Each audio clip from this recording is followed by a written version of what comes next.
একমাত্র উপার্জনের করে এই একটা গাড়ি আমার সংসার চলে। এখন আমি একবারে পথে বসে গেছি। এই একমাত্র সম্বল ছিল আমার, এই গাড়ি ছাড়া আর আমার চলার কোনো পথ নাই। এখন কে বা কারা এই কাজ করছে আমরা জানি না।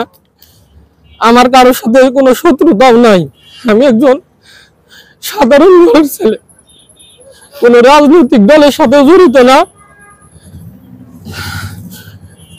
অনেক কষ্ট করে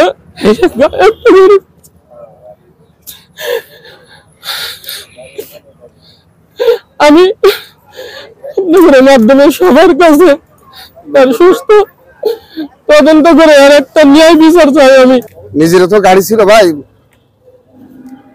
যন্ত্রণা বুঝি। আইসে দেখি আমি তো আসতে আসছি 5:10 বাজে, গাড়ি এসে দেখি ফায়ার সার্ভিস মানে আগুন নিভাই ফেলাইছে। তা আসা শোনার পরে জিজ্ঞেস করলাম যে কি হয়েছে।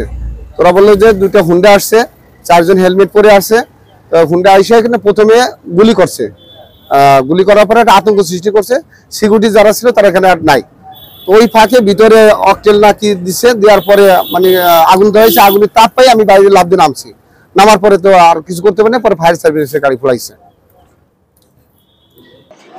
হঠাৎ দেখি আগুনের তাপ আসে, আমার গায়ে লাগছে। আমি চোখ খুলে দেখি পুরা গাড়ি আগুন। আমি জানলা দিয়া লাফ দিয়া নামছি, নাইমা চিৎকার করছি।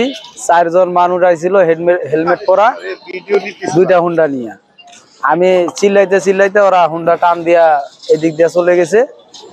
সিকিউরিটি আগাইতে আসছিল, উনি আগাইতে পারেনি। এখন আমি ঘুমাইছিলাম, ঘুমায় থাকার অবস্থায় ওরা গ্লাস খুলে, এগুলো তো অটো গ্লাস, হাত দিয়ে টান দিলে খুলে যায়, ওরা ভিতরে আগুন লাগাই দিছে। আমি ঘুমের অবস্থায় ছিলাম, আগুনের তাপ পায়া আমি জাগনা পায়া দেখি গাড়ির মধ্যে আগুন।